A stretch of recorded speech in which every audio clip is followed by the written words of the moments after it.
Praise the Lord.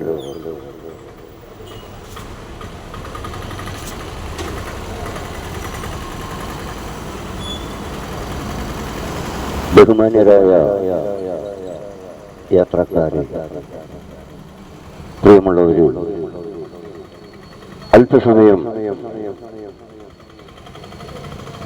നിങ്ങളുടെ മുൻപിൽ നിന്നുകൊണ്ട് ഈ കാലത്തെ മുന്നിൽ കണ്ടുകൊണ്ട് അല്പസമയം തിരുവചനത്തിൽ നിന്നും ചില വേദഭാഗങ്ങൾ സംസാരിക്കുമ്പോൾ കർത്താവായ യേശുക്രിസ്തുവിന്റെ നാമത്തിൽ നിങ്ങളുടെ ശ്രദ്ധയെ ക്ഷണിക്കുകയാണ്. യേശുക്രിസ്തുവിന്റെ സ്നേഹം നിങ്ങളുടെ ഹൃദയങ്ങളിൽ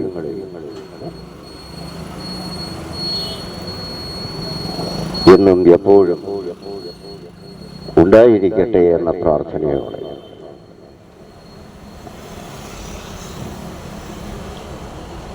പ്രിയമുള്ളവരെ, ദൈവത്തെ ഉപേക്ഷിച്ച് നാം യാത്ര ചെയ്യുമ്പോൾ നമ്മുടെ ജീവിതത്തിൽ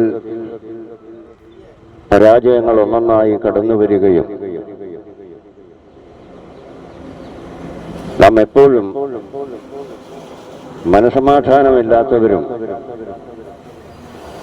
സന്തോഷമില്ലാത്തവരും ആയി നമ്മുടെ ജീവിതം നയിക്കേണ്ടി വരുമ്പോൾ നമ്മുടെ രക്ഷിതാവും കർത്താവുമായ യേശുക്രിസ്തു നമ്മുടെ ഹൃദയത്തിൽ ജീവിച്ചിരിക്കുന്നുവെങ്കിൽ ആ യേശുക്രിസ്തുവിന്റെ സമാധാനവും സന്തോഷവും സ്നേഹവും എന്നും എപ്പോഴും നമ്മളോടും നമ്മളുടെ ഭവനങ്ങളിലും കൂടെ ഇരിക്കും. അത് നമ്മുടെ ജീവിതത്തിൽ വലിയ അനുഗ്രഹവും ആയിത്തീരും. ബഹുമാന്യരായ ദൈവദാസന്മാരും ദൈവദാസിമാരും ദൈവത്താൽ അനുഗ്രഹിക്കപ്പെടട്ടെ. ആയുസ്സും ആരോഗ്യവും ദൈവം അവർക്ക് നൽകട്ടെ. ശുശ്രൂഷകളിലൊക്കെയും ദൈവം അവരെ മാനിക്കട്ടെ. ഈ കാലഘട്ടത്തെ നാം പഠിക്കുമ്പോൾ മനുഷ്യൻ സമാധാനമില്ലാതെ സന്തോഷമില്ലാതെ മുൻപോട്ട് പോയിക്കൊണ്ടിരിക്കുന്നതായ ഒരവസ്ഥയാണ് ഉള്ളത് എന്ന് നമുക്ക് മനസ്സിലാക്കുവാൻ കഴിയും. എന്നാൽ അപ്രകാരമല്ല. ദൈവം മനുഷ്യനെ കുറിച്ച് ആഗ്രഹിക്കുന്നത്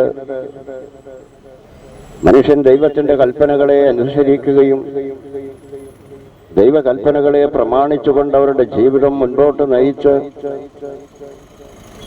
ദൈവത്തിന്റെ സ്നേഹവും സമാധാനവും സന്തോഷവും അവരുടെ ജീവിതത്തിൽ അവരനുഭവിച്ച് ദൈവം നൽകുന്ന എല്ലാ അനുഗ്രഹങ്ങളും തലമുറകളോളം കൈമാറിക്കൊണ്ട് ജീവിക്കണം എന്നാണ് ദൈവം ആഗ്രഹിക്കുന്നത്. അതിനുവേണ്ടിയാണ് പ്രിയമുള്ളവരെ നമ്മുടെ ആത്മാവിന്റെ രക്ഷയ്ക്ക് വേണ്ടി യേശു കർത്താവ് കാൽവരിയിൽ ക്രൂശിക്കപ്പെട്ടത്, മരിച്ചടക്കപ്പെട്ട് മൂന്നാം നാൾ ഉയർത്തെഴുന്നേറ്റ് സ്വർഗത്തിലേക്ക് കരേറി പോകുമ്പോൾ ഞാൻ വീണ്ടും വരും എന്ന് വാക്ക് പറയുകയുണ്ടായി. ആ വീണ്ടും വരവിന്റെ സമയം അടുത്തിരിക്കുന്നു എന്നുള്ളതാണ് വാസ്തവം. ആ വീണ്ടും വരവിൽ പ്രിയമുള്ളവരെ നമ്മളും ആ യേശു കർത്താവ് നമുക്ക് വേണ്ടി ഒരുക്കിയിരിക്കുന്ന ആ നിത്യതയിൽ ചെന്നെത്തുവാൻ കഷ്ടതയും പ്രയാസവും ബുദ്ധിമുട്ടുകളും നിറഞ്ഞ ഈ ലോക ജീവിതം പലപ്പോഴും നാം മടുത്തുപോയവരാണ്. എന്നാൽ ദൈവം നൽകുന്ന ആ പ്രത്യാശയിൽ നമുക്ക് മുൻപോട്ട് പോകുവാൻ കഴിയും. ആ പ്രത്യാശ നമ്മളെ ദൈവം സ്വർഗരാജ്യത്തിൽ എത്തിക്കുകയും ചെയ്യും. അതിനാണ് യേശുവിനെ നമ്മളുടെ ഹൃദയങ്ങളിൽ രക്ഷകനും കർത്താവുമായി സ്വീകരിക്കണമെന്ന് തിരുവെഴുത്ത് പഠിപ്പിക്കുന്നത്. യേശുവിനെ രക്ഷകനും കർത്താവുമായി സ്വീകരിക്കുന്നതിലൂടെ നമുക്ക് ലഭിക്കുന്നത് നിത്യജീവനാണ്. അത് വരുവാനിരിക്കുന്ന ലോകത്ത് നിത്യജീവൻ പ്രദാനം ചെയ്യുമ്പോൾ നാം വസിച്ചുകൊണ്ടിരിക്കുന്ന ഈ ഭൂമിയിലേറിയാൽ 70 അല്ലെങ്കിൽ 80 എന്ന ഈ ചുരുങ്ങിയ കാലഘട്ടം വളരെ സന്തോഷപ്രദമാകുവാനും പ്രതികൂലങ്ങളെ തരണം ചെയ്തുകൊണ്ട് അതിനെ അതിജീവിച്ചുകൊണ്ട് മുൻപോട്ട് ജീവിതം നയിക്കുവാനുമുള്ള പരിശുദ്ധാത്മാവിന്റെ ശക്തിയും നമുക്ക് ദൈവം നൽകും. അതിനാണ് യേശുവിനെ നാം നമ്മുടെ ഹൃദയത്തിൽ രക്ഷകനും കർത്താവുമായി സ്വീകരിക്കണമെന്ന് തിരുവെഴുത്ത് നമ്മെ പഠിപ്പിക്കുന്നത്. 22 വർഷത്തെ എൻ്റെ വിശ്വാസ ജീവിതത്തിൽ അനേക സ്ഥലങ്ങളിൽ, അനേക ഗ്രാമങ്ങളിൽ, അനേക പട്ടണങ്ങളിൽ ഒരു കാര്യം എനിക്ക് ചെയ്യുവാൻ കഴിഞ്ഞു. അത് മറ്റൊന്നുമല്ല, യേശു കർത്താവ് ശിഷ്യന്മാരോട് പറഞ്ഞു, ഏതെങ്കിലും ഗ്രാമമോ ഏതെങ്കിലും പട്ടണമോ നിങ്ങളെ കൈക്കൊള്ളാതിരുന്നാൽ നിങ്ങളുടെ കാലിലെ പൊടി അവിടെ കുടഞ്ഞു കളയുക എന്ന്. അങ്ങനെ നമ്മെ പറഞ്ഞയക്കുമ്പോൾ ഒരു കാര്യം വ്യക്തമാണ്, അവിടെ ഞാൻ യേശുക്രിസ്തുവിന്റെ സുവിശേഷം പ്രസംഗിച്ചിരിക്കുന്നു എന്നുള്ളത്. ഇങ്ങനെ ഓരോ സ്ഥലങ്ങളിലും ക്രിസ്തുവിന്റെ സുവിശേഷം നിരോധിക്കപ്പെടുമ്പോൾ, തടസ്സപ്പെടുമ്പോൾ അവിടെ സുവിശേഷം എത്തിയിരിക്കുന്നു എന്നുള്ളതാണ് വാസ്തവം. അങ്ങനെ ചുരുങ്ങി ചുരുങ്ങി വരും. കാരണം കർത്താവിന്റെ വരവെടുക്കുമ്പോൾ ഇപ്രകാരമൊക്കെയും സംഭവിക്കും. അങ്ങനെ ലോകം മുഴുവൻ സുവിശേഷം അറിയും. അപ്പോൾ കർത്താവ് വരികയും ചെയ്യും. അതിനുവേണ്ടിയാണ് ജനത്തോട് ഒരുങ്ങിയിരിക്കുവാൻ പറയുന്നത്. ആയതിനാൽ എൻ്റെ പ്രിയമുള്ളവരെ, നമ്മളുടെ ജീവിതത്തിൽ നമുക്ക് നേടുവാനുള്ള ഏറ്റവും വലിയ അനുഗ്രഹമാണ് യേശുവിനെ നമ്മുടെ ഹൃദയത്തിൽ രക്ഷകനും കർത്താവുമായി സ്വീകരിക്കുക എന്നുള്ളത്. ദൈവത്തിന്റെ ദയ നിത്യവും, ക്രോധം അല്പനേരത്തേക്കുമാണ്. ഈ അല്പകാലം ഭാവിയിൽ പ്രവാസം. കാരണം ഇസ്രായേൽ ജനം തെറ്റുകളിൽ നിന്ന് പിന്തിരിഞ്ഞ് ദൈവത്തിലേക്ക് അടുത്തു വരുവാൻ വേണ്ടി ദൈവം ആഗ്രഹിക്കുന്ന ആ ജനത്തെ ദൈവം ബാബേലിലേക്ക് പ്രവാസത്തിൽ അയച്ചു എന്നുള്ളതാണ്. അല്പകാലത്തേക്ക് മാത്രമാണ് അവരെ ബാബേലിലേക്ക് പ്രവാസത്തിലേക്ക് അടിമകളായിട്ട് അയച്ചത്. കാരണം അവരവിടുന്ന് നല്ലവരായി ദൈവത്തെ വിളിച്ചുകൊണ്ട് ദൈവത്തെ ആരാധിക്കുവാൻ, ദൈവത്തെ മഹത്വപ്പെടുത്തുവാൻ, ദൈവത്തിന്റെ കൽപ്പനകളെ പ്രമാണിക്കുവാൻ അവർ മടങ്ങി വരും. അതാണ് ഇവിടെ പറഞ്ഞത്. ദൈവത്തിന്റെ ദയ നിത്യവും, ക്രോധം അല്പനേരത്തേക്കുമാണ്. ഈ അല്പകാലം ബാബേൽ പ്രവാസം. അപ്പോൾ നമ്മുടെ ജീവിതത്തിൽ ചില കഷ്ടതകളും പ്രയാസങ്ങളും ഒക്കെയും നേരിടുമ്പോൾ, കടന്നു വരുമ്പോൾ, അത് നമ്മളെ നശിപ്പിക്കുവാനോ നമ്മളെ തകർച്ചു കളയുവാനോ വേണ്ടിയല്ല.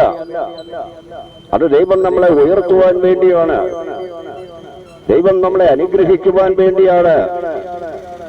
ദൈവത്തിന്റെ അനുഗ്രഹങ്ങൾ തലമുറ തലമുറയോളം നമ്മൾ അത് അനുഭവിക്കുവാൻ വേണ്ടിയാണ്. നമ്മുടെ ജീവിതത്തിൽ ചെറിയ കഷ്ടതകളും വലിയ പ്രയാസങ്ങളും കടന്നു വരുമ്പോൾ, പ്രിയമുള്ളവരെ, ദൈവത്തെ ഉപേക്ഷിച്ച് കടന്നു പോകുന്നവര് ആകരുത്. മറിച്ച് ഇതെന്റെ ദൈവം എന്നെ അനുഗ്രഹിക്കുവാൻ വേണ്ടി എന്റെ ജീവിതത്തിൽ ദൈവം തന്നിരിക്കുന്ന ഒരു ചെറിയ കഷ്ടത മാത്രമാണ്. എന്നാൽ ദൈവം ആരെയും കഷ്ടതയിലേക്ക് അയക്കുകയില്ല എന്നുള്ളത് നാം തിരിച്ചറിയുകയും ചെയ്യണം. പുതിയ നിയമത്തിലേക്ക് വരുമ്പോൾ യേശുവിനെ രക്ഷകനും കർത്താവുമായി സ്വീകരിക്കുന്ന ഒരു മനുഷ്യനും ഈ ലോകത്തിൽ കഷ്ടതകൾ ഇല്ല എന്നല്ല, ധാരാളം കഷ്ടതകൾ കടന്നു വരും. കാരണം യേശു നമുക്ക് വേണ്ടി കഷ്ടത അനുഭവിച്ചു, സഹിച്ചു. യാതൊരു കുറ്റവും ചെയ്യാതെ 2 കള്ളന്മാരുടെ മധ്യത്തിൽ കൽവരിയിൽ ഗൊൽഗോഥ എന്ന സ്ഥലത്ത് യേശു ക്രൂശിക്കപ്പെട്ടു, യേശു മരിച്ചു, അടക്കപ്പെട്ടു, 3-ാം നാൾ ഉയർത്തെഴുന്നേറ്റു. അപ്പോൾ അതേ കഷ്ടത നമ്മുടെ ജീവിതത്തിലും കടന്നു വരും. യേശു ഉയർത്തെഴുന്നേറ്റ് കടന്നുപോയത് സ്വർഗത്തിലേക്ക് ആണ് എന്നുള്ളത് നാം വിസ്മരിക്കരുത്. ഇതുപോലെ ഈ ലോകത്തിലെ ചെറിയ കഷ്ടതകൾ യേശുവിനോട് കൂടെ ചേരുവാൻ നമുക്ക് വരുമ്പോൾ നാം സന്തോഷിക്കുകയാണ് വേണ്ടത്. കാരണം ഇതെന്നെ തകർത്ത് കളയുവാൻ അല്ല എന്നുള്ളത്. കാരണം പത്രോസും യോഹന്നാനും അമ്മയുടെ ഉദരം മുതൽ മുടന്തനായ മനുഷ്യനെ യേശുക്രിസ്തുവിന്റെ ശക്തിയാൽ അവനെ നടത്തുവാൻ ഇടയാക്കിയപ്പോൾ ഒരു വിഭാഗം എഴുന്നേറ്റ് നിന്നതിനെ എതിർക്കുകയും അവരെ ചോദ്യം ചെയ്യുകയും ചെയ്തപ്പോൾ അവർക്ക് സന്തോഷമാണുണ്ടായത്. എന്ന് പറഞ്ഞതുപോലെ യേശുക്രിസ്തുവിൽ വിശ്വസിക്കുമ്പോൾ സ്വല്പം പ്രയാസങ്ങളും നിന്ദകളുമൊക്കെ സഹിക്കേണ്ടി വരും എന്നുള്ളത് വാസ്തവം തന്നെയാണ്. എന്നാൽ അത് നാം അനുഭവിക്കുമ്പോൾ നമുക്ക് ലഭിക്കുന്നത് ഒരിക്കലും നഷ്ടപ്പെട്ടു പോകാത്ത നിത്യത, അത് ദൈവത്തോടു കൂടിയുള്ള വാസം തന്നെയാണ്. യെശയ്യാ പ്രവചനം 54-ാം അധ്യായം അതിന്റെ 6, 7, 8 വാക്യങ്ങൾ ഇപ്രകാരം പറയും: അല്പനേരത്തേക്ക് മാത്രം ഞാൻ നിന്നെ ഉപേക്ഷിച്ചു എങ്കിലും മഹാകരുണയോടെ ഞാൻ നിന്നെ ചേർത്തുകൊള്ളും എന്ന്. ക്രോധാധിക്യത്തിൽ ഞാൻ നിന്നെ ക്ഷണനേരത്തേക്ക് എന്റെ മുഖം നിനക്ക് മറച്ചു എങ്കിലും നിത്യതയോടെ ഞാൻ നിന്നോട് കരുണ കാണിക്കും എന്ന് തന്റെ വീണ്ടെടുപ്പുകാരനായ യഹോവ അരുളിച്ചെയ്യും. അപ്പോൾ ദൈവം നമ്മളോട് കാണിക്കുന്ന ആ ക്രോധം ഒരു അല്പസമയത്തേക്ക് മാത്രമാണ്. അത് നമ്മളെ ചില കാര്യങ്ങളൊക്കെ ഒന്ന് പഠിപ്പിക്കുവാൻ വേണ്ടിയാണ്. ഈ ലോകത്തിൽ കഷ്ടത അനുഭവിച്ച കഷ്ടതയിലേക്ക് പിന്നെയും വീണ് നശിച്ചു പോകുന്ന ജനം ഒന്ന് കാണുവാൻ വേണ്ടി യേശുക്രിസ്തുവിൽ വിശ്വസിക്കുന്നവർ ഏതൊരു കഷ്ടത അവരുടെ ജീവിതത്തിൽ കടന്നു വന്നാലും അതിനെയൊക്കെയും അതിജീവിച്ചുകൊണ്ട് ഈ ലോകത്ത് സമാധാനത്തോടെ സന്തോഷത്തോടെ ദൈവത്തിന്റെ എല്ലാവിധ അനുഗ്രഹങ്ങളും അനുഭവിച്ചുകൊണ്ട് ജീവിക്കുന്നത് കാണിക്കുവാൻ വേണ്ടി ചില കഷ്ടതകൾ നമ്മുടെ ജീവിതത്തിൽ കടന്നു വരും. അതൊന്നും ദർശിപ്പിക്കുവാനല്ല. അതാണ് ദൈവത്തിന്റെ ദയ. നിത്യവും ക്രോധം അല്പസമയത്തേക്ക് മാത്രവും ഉള്ളതാണ് എന്ന് പറയുന്നു.